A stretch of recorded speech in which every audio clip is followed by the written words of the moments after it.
सो अब हम अपनी two dimensional conformal field theory के स्टडीज़ में एक पर्टिकुलर तरह की फील्ड की बात करेंगे और वो one of the most important fields है इस पूरे के पूरे कोर्स के अंदर, और वो फील्ड है stress energy momentum tensor.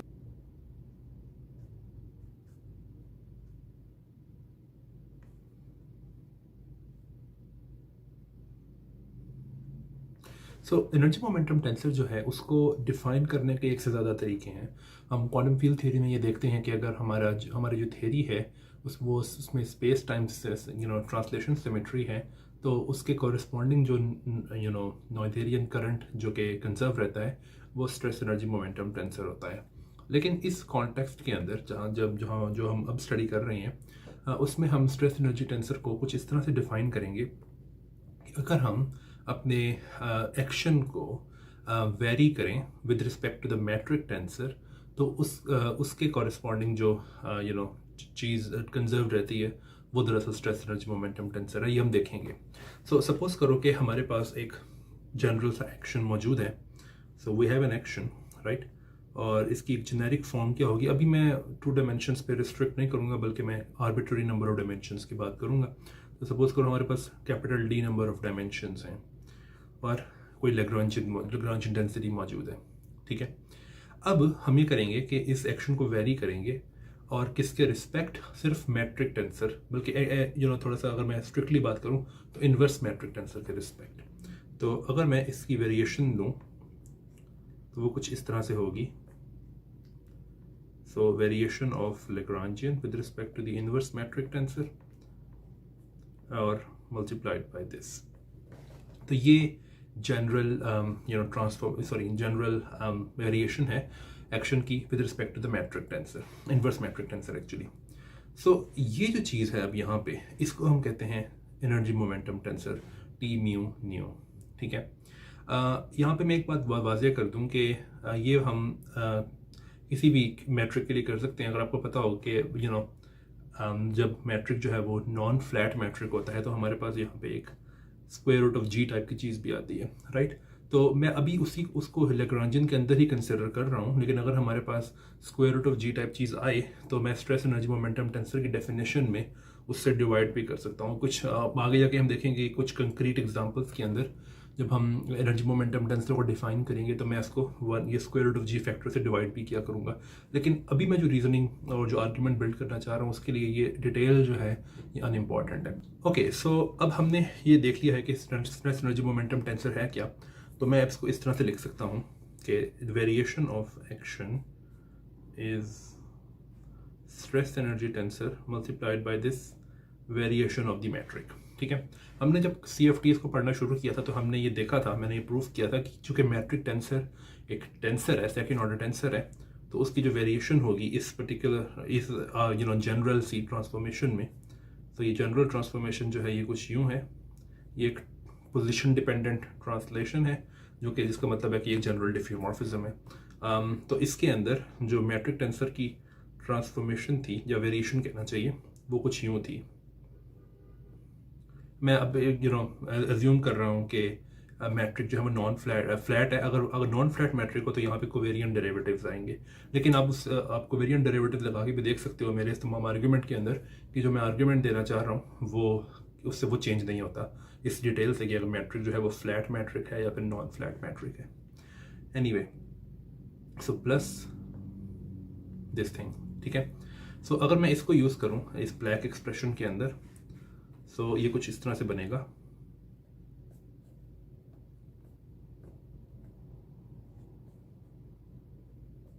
Sorry, right. अब हमने ये देखा था कि कन्फॉर्मल ट्रांसफॉर्मेशंस के लिए हमने ये प्रूव किया था अपनी पहले कुछ वीडियोस के अंदर कि ये चीज़ जो है इसको इक्वल होना चाहिए 2 over the number of dimensions into this contraction multiplied by the metric tensor, ठीक है। तो अगर हम इसको यूज़ करें, यानी कि हम ये अज्यूम कर रहे हैं कि ट्रांसफॉर्मेशन कन्फॉर्मल है, तो मैं ये लिख सकता हूँ कि फॉर कन्फॉर्मल ट्रांसफॉर्मेशंस हमारे पास जो वेरिएशन होगी एक्शन के अंदर वो कुछ इस तरह से होगी, multiplied by 2 over the number of dimensions multiplied by this contraction multiplied by the inverse metric. अब इन दोनों को अगर मैं कॉन्ट्रैक्ट करूं तो मेरे पास स्ट्रेस एनर्जी टेंसर का ट्रेस बनता है, तो ये इसकी इक्वल आएगा टी म्यू म्यू, ठीक है। तो इसको मैं अगले एक्सप्रेशन में लिखता हूँ, तो ये बनता है, बल्कि मैं कांस्टेंट चीज़ें बाहर निकाल लेता हूँ, right. So it's T mu mu times this thing. अब यहाँ पे एक बहुत इंपॉर्टेंट बात है, और वो ये है कि हम देख सकते हैं कि अगर स्ट्रेस एनर्जी मोमेंटम टेंसर जो है उसका ट्रेस वैनिश कर जाए, अगर ट्रेस उसका ज़ीरो हो, तो इसका मतलब ये है कि जो वेरिएशन इन दी एक्शन है वो ज़ीरो है, और जिसका ये मतलब है कि हमारा जो एक्शन है वो कन्फॉर्मली इनवेरिएंट है, क्योंकि उसके अंदर वेरिएशन ज़ीरो है किसी कन्फॉर्मल ट्रांसफॉर्मेशन के लिए। लेकिन इसमें ध्यान रखने वाली बात क्या है वो मैं बताता हूँ अभी। तो मैं कह रहा हूँ कि if T mu mu is zero, यानी कि जो trace of stress energy tensor है वो ज़ीरो है, तो इसका मतलब है कि variation in S is zero, जिसका मतलब है कि कन्फॉर्मल इनवेरिएंस है हमारी थ्योरी के अंदर, ठीक है। लेकिन इसका मतलब ये हरगिज़ नहीं है कि if conformal invariance is there, यानी कि अगर अगर डेल्टा एस जो है वो ज़ीरो है, तो फिर इसका मतलब ये है कि ये ज़ीरो है। ये क्यों नहीं है ऐसा? वेल, वो इसलिए क्योंकि ये जो यहाँ पे साथ में फंक्शन आ रहा है ये कोई आर्बिट्ररी फंक्शन नहीं है। सपोज करो कि अगर यहाँ पे एक आर्बिट्ररी सा फंक्शन होता, तो फिर मैं ये कह सकता था कि अगर इसको वैनिश करना है डेल्टा एस को, तो फिर ये चूँकि ये आर्बिट्ररी फंक्शन है तो इसका मतलब है कि इसको वैनिश करना चाहिए। लेकिन ऐसी बात नहीं है। हमने ये देखा कि यहाँ पे आर्बिट्ररी फंक्शन नहीं आ रहा, बल्कि एक इस तरह की कॉन्ट्रैक्शन आ रही है एप्सिलॉन की, और ये आर्बिट्ररी फंक्शन नहीं होता। तो इसका मतलब ये है कि इन जनरल, इसका मतलब ये नहीं है कि मैं कहना ये चाह रहा हूँ कि इन जनरल ये बात सच नहीं है कि अगर कन्फॉर्मल इनवेरिएंस हो तो टी म्यू म्यू जो है वो ज़ीरो होगा। लेकिन अगर टी म्यू म्यू ज़ीरो हो तो कन्फॉर्मल इनवेरिएंस होती है, ठीक है। मैं इसमें इसकी डिटेल में जाऊंगा नहीं, लेकिन हम प्रूव कर सकते हैं ऐसे कि अगर सिर्फ हमें पता है कि कन्फॉर्मल इनवेरिएंस होने के लिए ट्रांसलेशन इन्वेरिएंस होनी चाहिए, रोटेशनल इन्वेरिएंस होनी चाहिए, स्केल इन्वेरिएंस जिसको आप डायलेशन इन्वेरिएंस भी कह सकते हो, और स्पेशल कन्फॉर्मल ट्रांसफॉर्मेशन में इन्वेरिएंस भी होनी चाहिए। कुछ स्पेशल केसेस ऐसे हैं जिसमें हम ये प्रूव कर सकते हैं कि अगर कोई पॉइंटकारी इन्वेरिएंट थ्योरी है, यानी कि उसके अंदर ट्रांसलेशन और लॉरेंस इन्वेरिएंस मौजूद है, तो अगर हम सिर्फ स्केल इन्वेरिएंस और डाल दें उसके अंदर, तो वो ऑटोमेटिकली कन्फॉर्मल इन्वेरिएंट हो जाती है, यानी कि स्पेशल कन्फॉर्मल ट्रांसफॉर्मेशन की जो इन्वेरिएंस है वो ऑटोमेटिक हो जाती है। वो किस तरह करते हैं? हम वो इस तरह करते हैं कि हम प्रूव कर सकते हैं कि कुछ रीजनेबल सिनेरियोज के अंदर अगर स्केल इन्वेरिएंस जो है वो है एक थ्योरी के अंदर, तो जो स्ट्रेस एनर्जी टेंसर का जो ट्रेस है वो ज़ीरो है, और हम देख सकते हैं कि जैसे ही स्ट्रेस एनर्जी टेंसर का ट्रेस ज़ीरो हो जाएगा तो कन्फॉर्मल इन्वेरिएंस हो जाएगी। तो एक टिप यहाँ पे ये हो सकती है कि अगर आपने प्रूव करना है कि कोई थ्योरी कन्फॉर्मल इन्वेरिएंट है, तो टू प्रूव कन्फॉर्मल इन्वेरिएंस प्रूव करो आपके टी म्यू म्यू जो है वो ज़ीरो है। अगर आप ये प्रूव कर सको तो हम देख सकते हैं कि उसका मतलब होता है कि कन्फॉर्मल इन्वेरिएंस बिल्कुल है। ओके, अब ये मैंने बात की है बिल्कुल जनरल कन्फॉर्मल ट्रांसफॉर्मेशंस के लिए, लेकिन इसमें एक और बात है जो कि मुझे करने की ज़रूरत है, और वो ये है कि अगर मैं इसी वेरिएशन ऑफ को देखूँ एक्शन की, तो ये कुछ यूँ थी 2/d any number of dimensions में, so it's T mu mu. Sorry, बल्कि उससे भी पहले का एक्सप्रेशन में लेता हूँ, जो जब मैंने ये ज्यूम नहीं किया था कि जो ट्रांसफॉर्मेशन है वो कन्फॉर्मल है, तो वो कुछ यूँ था। सॉरी, इसमें 2/d नहीं आएगा, वो था कुछ इस तरह से।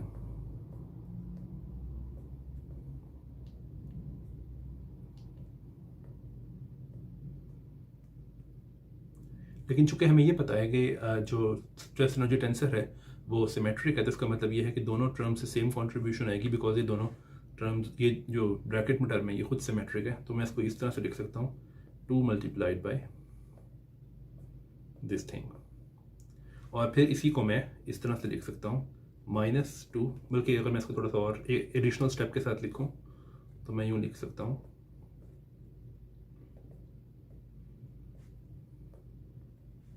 माइनस दिस थिंग,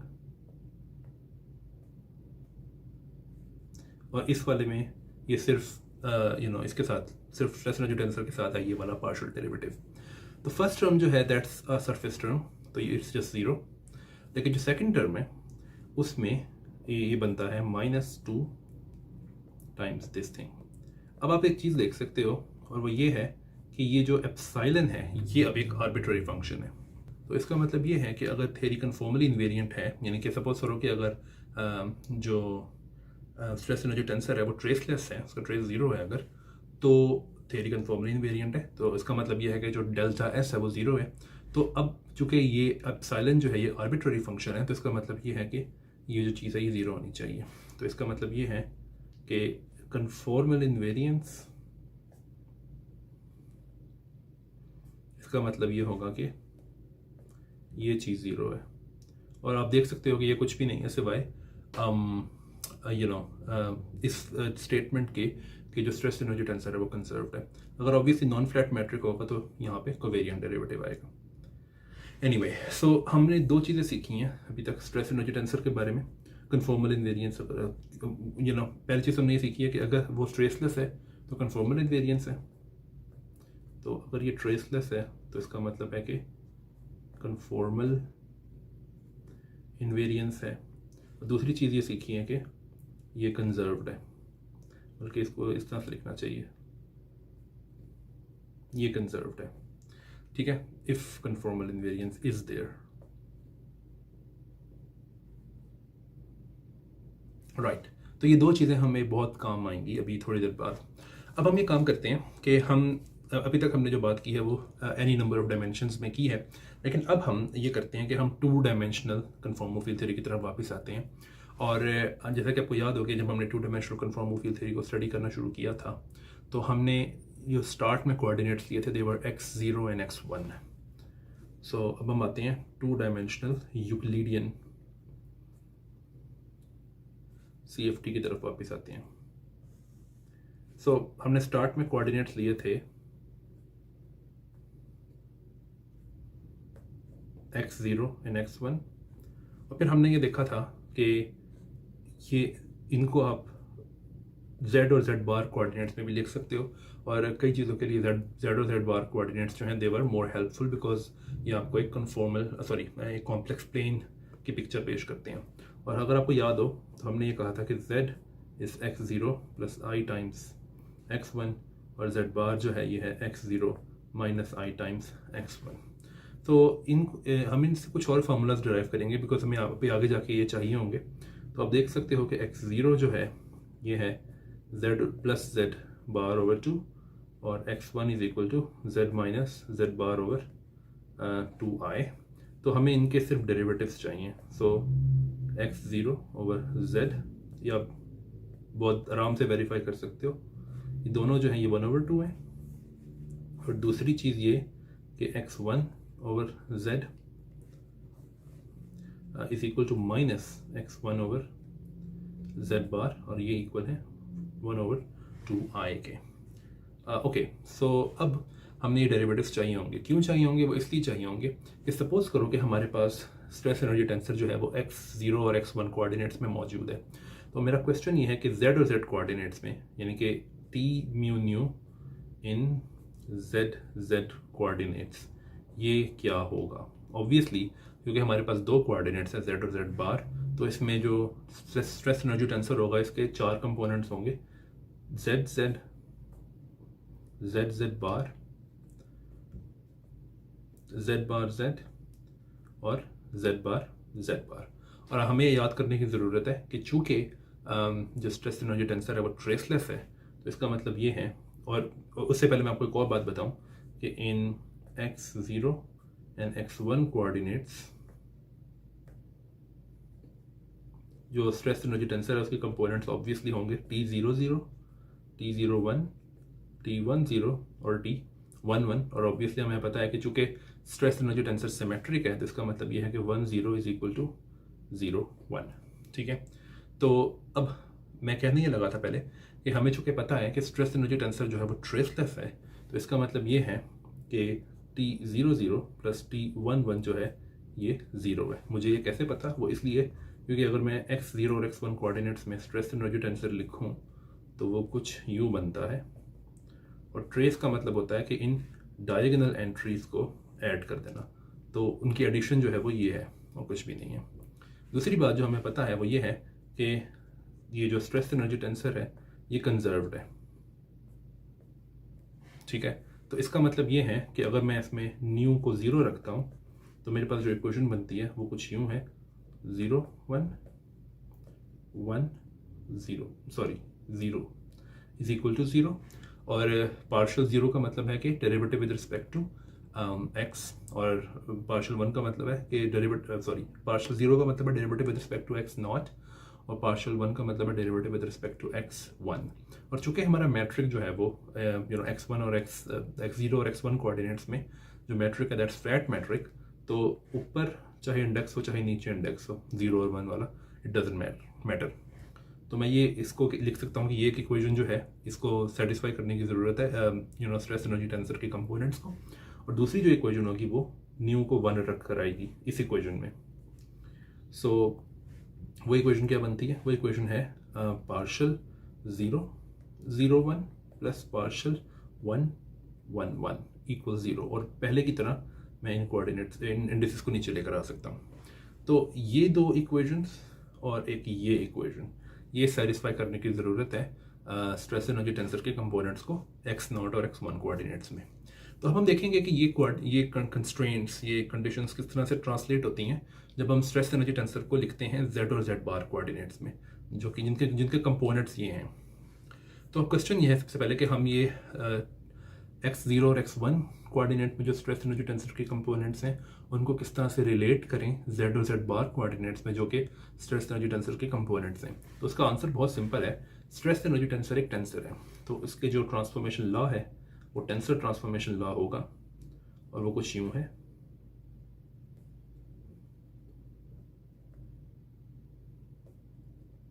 जहाँ पे x जो है वो पुराने कोऑर्डिनेट्स हैं और x बार जो है वो नए x प्राइम वो नए कोऑर्डिनेट्स हैं। अब हमारे केस में जो नए कोऑर्डिनेट्स हैं वो z और z बार हैं, और जो पुराने कोऑर्डिनेट्स हैं वो x0 और x1 है। तो आप ये कह सकते हो एक तरह से कि x प्राइम 0 जो है वो उसको मैं z कह देता हूँ, और x प्राइम 1 जो है उसको मैं कह देता हूँ z बार, और x0 जो है वो तो खैर है ही x0, और x1 जो है वो तो खैर है ही x1, ठीक है। तो अब हम डिफरेंट कंपोनेंट्स की ट्रांसफॉर्मेशन देख सकते हैं। तो सबसे पहले हम देखते हैं कि what is T Z Z. मुझे प्राइम डालने की ज़रूरत नहीं है, बिकॉज ऑब्वियसली जब नीचे इंडिसेस जो हैं वो z या z बार हों तो ऑब्वियसली वो ट्रांसफॉर्म्ड स्ट्रेस एनर्जी टेंसर है। ओके, सो इसका जो ट्रांसफॉर्मेशन लॉ है वो देखते हैं कि क्या होगा। राइट, तो इसमें हम देखते हैं कि 4 डिफरेंट टर्म्स आनी हैं। तो एक टर्म वो है जब अल्फा और बीटा दोनों 0 हैं, तो टी नॉट नॉट। फिर जब अल्फा 0 है और बीटा 1 है, सॉरी एक मिनट, 0 है और बीटा 1 है, तो ये बनेगा T01। और तीसरी टर्म वो आएगी जिसमें अल्फा 1 है और बीटा 0 है। लेकिन आप देख सकते हो कि symmetry of stress energy tensor की वजह से वो टर्म जो है सेकंड टर्म की इक्वल होगी, तो मैं यहाँ पे 2 लिख सकता हूँ क्योंकि यही टर्म दोबारा आएगी। और लास्ट टर्म वो है जिसमें अल्फा और बीटा दोनों ही 1 है, तो वो कुछ इस तरह से बनेगी। सो पार्शियल x0 और पार्शियल z क्या है वो हमने ऊपर डेरिवेटिव्स कैलकुलेट किए थे, तो यहाँ पे वो मौजूद है। ये 1/2 है, तो इसका स्क्वायर अगर आप लोगे तो वो बनेगा 1/4 T0 plus 2 times partial x0 over partial z, यानी कि ये, और partial x1 over partial z, ये हमने दोनों देखने हैं। तो अगर आपको याद हो, अगर आप ऊपर से जाके चेक करो तो ये पहला वाला जो है वो है 1/2, और दूसरा वाला जो है डेरिवेटिव वो है 1/2i, ठीक है। तो ये है 0/1 प्लस लास्ट वाला जो डेरिवेटिव है यानी कि ये अगर आप ऊपर से जाके चेक करो तो ये है 1/2i अगेन, तो इसका आप स्क्वायर अगर लोगे तो बनेगा -1/4 T11। राइट, दूसरी बात ये कि आप इसमें से कुछ चीज़ों को कॉमन निकाल सकते हो। तो आप 1/4 कॉमन निकाल लो अगर, तो ये बनता है T0 -2i, माइनस इसलिए क्योंकि i जो है वो पहले नीचे था, अब मैंने ऊपर कर दिया तो इसलिए माइनस आया, T01 T11। तो ये है TZZ तो ये एक इक्वेशन है जो कि हमें बाद में चाहिए होगी, इक्वेशन 1 कह देते हैं इसको। दूसरा जो हमने कंपोनेंट देखना है वो है टी जेड जेड बार, ठीक है। सो ये देखते हैं कि क्या होगा। अगेन हम ट्रांसफॉर्मेशन लॉ अप्लाई करते हैं, टेंसर ट्रांसफॉर्मेशन लॉ, जेड और बीटा जेड बार टी अल्फा बीटा। इसमें भी सेम वही 4 टर्म्स आएंगी, तो बल्कि सेम नहीं होंगी, उसमें ऊपर अल्फा और बीटा वाले वही होंगे, लेकिन जो डिनोमिनेटर्स में जो जिनके रिस्पेक्ट डेरिवेटिव लिया जा रहा है वो डिफरेंट होंगे ऑब्वियसली। तो अल्फा को 0 करते हैं और बीटा को भी 0 करते हैं। सो 0 0 प्लस अल्फा 1 और बीटा 0, थोड़ा सा मुझे स्पेस देनी चाहिए, अल्फा 0 है और बीटा 1 है। अब जो थर्ड टर्म इसमें होगी वो सेम नहीं है सेकंड टर्म की, बिकॉज अब डिफरेंट चीज़ों के रिस्पेक्ट डेरिवेटिव लिया जा रहा है, तो 0 और 1 को स्वैप करने से सेम टर्म नहीं आएगी, तो अब मैं इसको अलग से लिखूंगा। सॉरी, या दिस इज फाइन, 0 1 0, लेकिन इसको आप 0 1 अभी भी कर सकते हो बिकॉज t 0 1 1 0 की इक्वल ही है। और लास्ट टर्म जो है वो है दोनों के दोनों जब 1 होंगे, राइट। तो अब आप ऊपर से जाके देख सकते हो पीछे वीडियो करके, या फिर अगर आपने लिखा हो ये, तो जो पहले वाले 2 डेरिवेटिव्स हैं ये और ये, इनमें से पहले वाला 1/2 है और दूसरे वाला जो है वो है 1/2i, राइट। तो t 0 0 प्लस अब सेकेंड टर्म जो है वो अगेन 1/2 है और दूसरी टर्म जो है वो है -1/2i, तो t 0 1। जो थर्ड टर्म है वो है, सॉरी, थर्ड टर्म जो है उसमें पहला डेरिवेटिव जो है वो है 1/2, दूसरा जो डेरिवेटिव है वो है अगेन 1/2, सो इट्स 0 1, या नो सॉरी, आई थिंक पहला वाला डेरिवेटिव जो है वो 1/2i है, सॉरी। और जो लास्ट टर्म है उसमें जो पहले वाला डेरिवेटिव है वो है 1/2i, और दूसरा डेरिवेटिव जो है वो है -1/2i, सो इट्स t 1 1, ठीक है। तो इसको आप सिंप्लीफाई करो तो ये बनता है 1/4i t 0 0, और जो सेकंड टर्म है वो है -1/4i t 0 1, थर्ड टर्म जो है वो है 1/4i t 0 1, और जो लास्ट टर्म है वो है +1/4। आई थिंक इसमें कोई प्रॉब्लम है, नहीं, आई थिंक नहीं है, okay. So it's 1/4 t 1 1।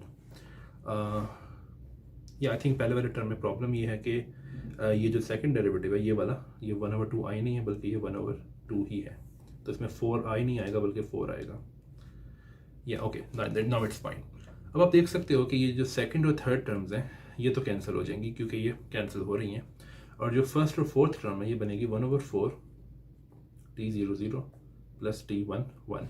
But ये जो ब्रैकेट में आ रहा है ये तो स्ट्रेस है, स्ट्रेस एनर्जी टेंसर का, लेकिन वो तो 0 है, इसका मतलब है कि ये 0 है, और इसका मतलब ये है कि जो t z z बार है ये 0 है, ठीक है।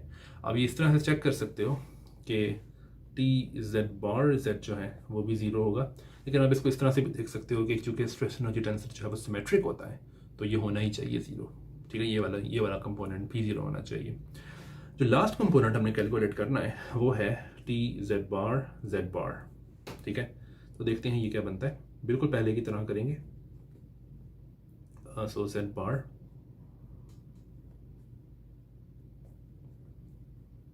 सो अगेन इसमें 4 टर्म्स आएंगी, पहले जब दोनों के दोनों 0 रख दिए जाएं, अब मैं इसका स्क्वायर कर सकता हूँ, राइट। और जब एक 0 हो और एक 1 हो, और अब जब एक 1 हो और एक 0 हो, लेकिन अब अगेन देखोगे कि ये दोनों टर्म सेम है, बिल्कुल पहले की बिल्कुल फर्स्ट वाले केस की तरह, तो ये बनेगा कुछ इस तरह से।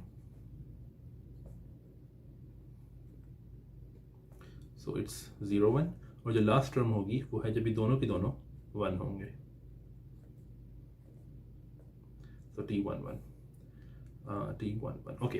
सो जो पहला वाला डेरिवेटिव है वो है 1/2, लेकिन उसका स्क्वायर लूंगा तो 1/4 हो जाएगा। दूसरे वाले टर्म में जो पहला डेरिवेटिव है वो है 1/2, और जो दूसरा डेरिवेटिव है वो है -1/2i, ठीक है, और 0 1, ओके। लास्ट डेरिवेटिव जो है वो है -1/2i, सो -1/2i, लेकिन उसका स्क्वायर अगर मैं करूं तो वो आएगा -1/4, तो वो बनता है कुछ इस तरह से -1/4 TII। तो ये अगर इसमें अगेन मैं 1/4 कॉमन लूँ तो ये बनता है T00 माइनस प्लस बन जाएगा, बिकॉज आई को ऊपर लाऊंगा तो प्लस हो जाएगा, तो 2I01 माइनस T11, तो ये है TZ बार Z बार। तो ये इक्वेशन 2 है, ये भी इम्पोर्टेंट है, ठीक है। सो इक्वेशन 1 को हम ज़रा जाके अगर दोबारा देखें तो वो kind of like the same है, लेकिन उसमें सिर्फ ये बीच में माइनस साइन है और इक्वेशन 2 में बस बीच में प्लस साइन है। तो जो हमने चारों के चारों कंपोनेंट्स लिखे हैं उनको मैं अगर दोबारा से लिखूं तो वो कुछ यूँ बनते हैं।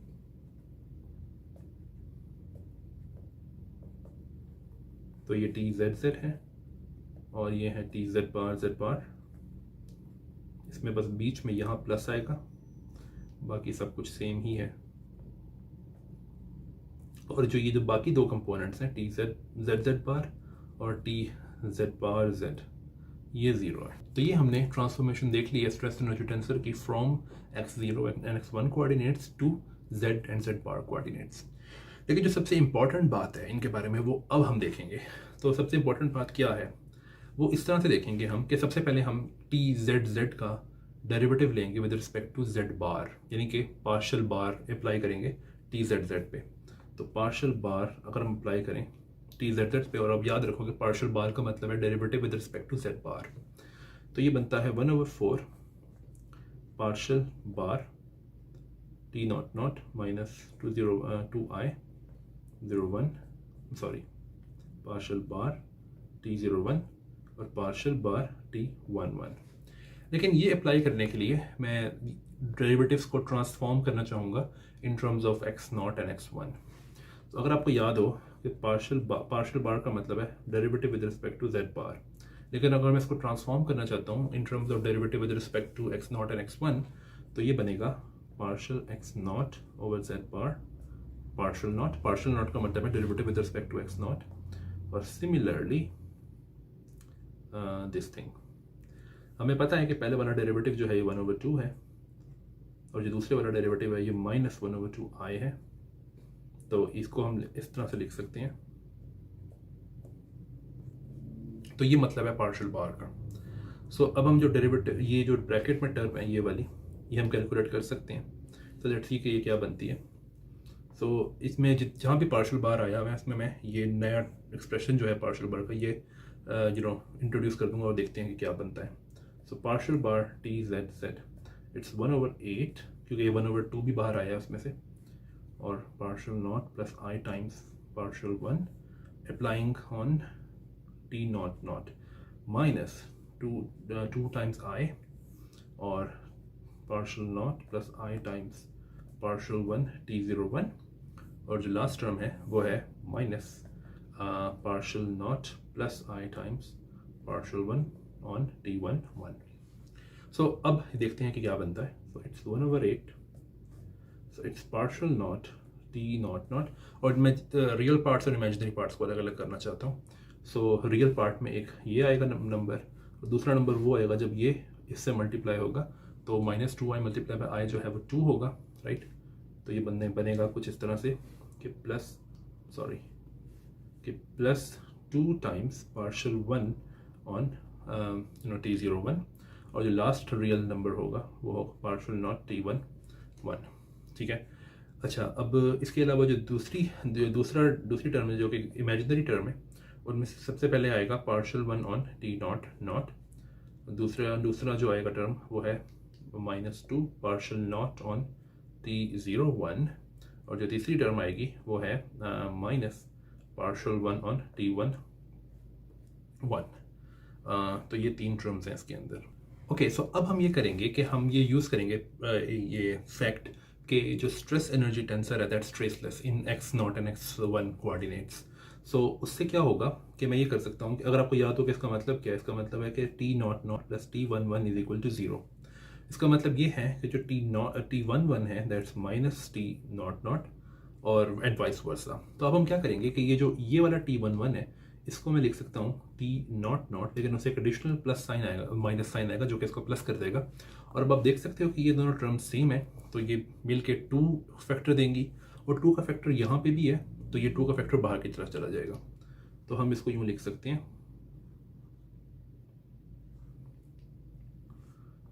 2 times partial naught t naught plus 2 times 2 बाहर चला गया तो partial 1 into t 0 1। दूसरी बात हम ये कर सकते हैं कि यहाँ पे चूँकि t00 जो है ये माइनस t11 है, तो अब हम यहाँ पे t00 के साथ क्या करेंगे कि इसको लिखेंगे माइनस t11, लेकिन उससे ये टर्म जो है वो एग्जैक्टली ये टर्म बन जाएगी। तो अगेन 2 का फैक्टर आएगा और माइनस का फैक्टर भी आ रहा है इस टर्म के अंदर, हम वो भी हम बाहर निकाल देंगे।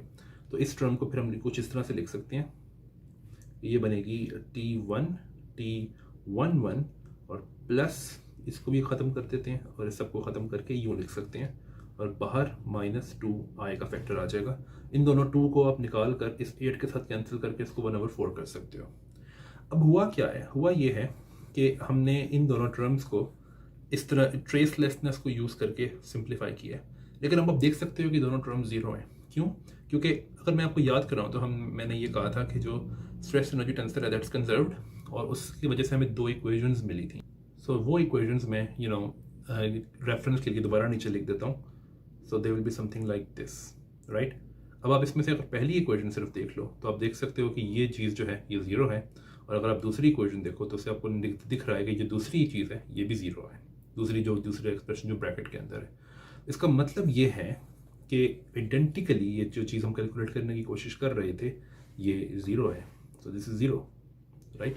अगर आपको याद हो हम कैलकुलेट क्या कर रहे थे, हम कैलकुलेट कर रहे थे पार्शियल बार TZZ, और हमने देखा कि ये ज़ीरो है। एक्सरसाइज के तौर पे बिल्कुल सेम रीजनिंग, ट्रेसलेसनेस और conservation of stress energy tensor, ये एक्सरसाइज के तौर पे आप करके देख सकते हो कि पार्शियल Z बार जो है ये भी ज़ीरो है। ठीक है, बिल्कुल सेम चीज़, आपके पास Z बार का एक्सप्रेशन मौजूद है। आपके पास पार्शियल को आप ट्रांसलेट कर सकते हो, क्योंकि पार्शियल का मतलब है derivative with respect to Z। तो पार्शियल का मतलब है derivative with respect to Z। इसको आप कन्वर्ट कर सकते हो जिस तरह मैंने किया x0 और x1 के डेरिवेटिव्स में, और आपको दिखेगा कि जो पार्शियल ऑफ Z बार है ये ज़ीरो है। इसका मतलब क्या है? इसका मतलब ये है कि जो TZZ है ये Z बार पर डिपेंड नहीं करता, और जो TZ बार है ये Z पर डिपेंड नहीं करता। हमने लास्ट वीडियो के अंदर एक टाइप ऑफ फील्ड्स को स्टडी किया था जिसको हम कहते हैं कायरल फील्ड्स, और एक और फील्ड थी जिसको हम कहते हैं एंटी कायरल फील्ड।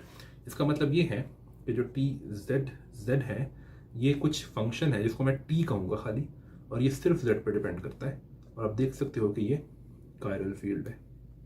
और जो Z बार है इसको मैं लिखूँगा T बार Z बार, और ये सिर्फ चूँकि Z बार पर डिपेंड करता है तो ये एंटी कायरल है। और आप देख सकते हो कि ऑब्वियसली TZZ का डेरिवेटिव जो पार्शियल बार डेरिवेटिव होगा वो ज़ीरो होगा, क्योंकि वो Z बार पर डिपेंड ही नहीं करता। एंड जो TZ बार है उसका जो पार्शियल डेरिवेटिव होगा, यानी कि जो Z के रिस्पेक्ट डेरिवेटिव होगा वो ज़ीरो होगा, बिकॉज ये Z पर डिपेंड नहीं करता। तो मैंने आपको कहा था पिछली वीडियो में कि हम एक बहुत इंपॉर्टेंट एग्जांपल देखेंगे कायरल और एंटी कायरल फील्ड्स की। सो अब से अगर मैं TZ लिखूँ इसका मतलब है TZZ, और T बार का मतलब है TZ बार। तो स्ट्रेस एनर्जी टेंसर जो है 2 डायमेंशंस में Z और Z बार कोऑर्डिनेट्स में, उनमें ये 2 कंपोनेंट्स नॉन ज़ीरो हैं। उन दोनों एक में से एक कायरल है और एक एंटी कायरल है, और जो बाकी दोनों कंपोनेंट्स हैं यानी कि TZZ बार और TZ बार Z ये दोनों ज़ीरो हैं। ठीक है, हम आगे जाके देखेंगे कि ये जो स्ट्रेस एनर्जी टेंसर है ये इसके पास एक और प्रॉपर्टी भी है कि ये क्वाज़ी प्राइमरी फील्ड है, लेकिन वो हम बाद की वीडियोस में देखेंगे। तो until the next video, bye.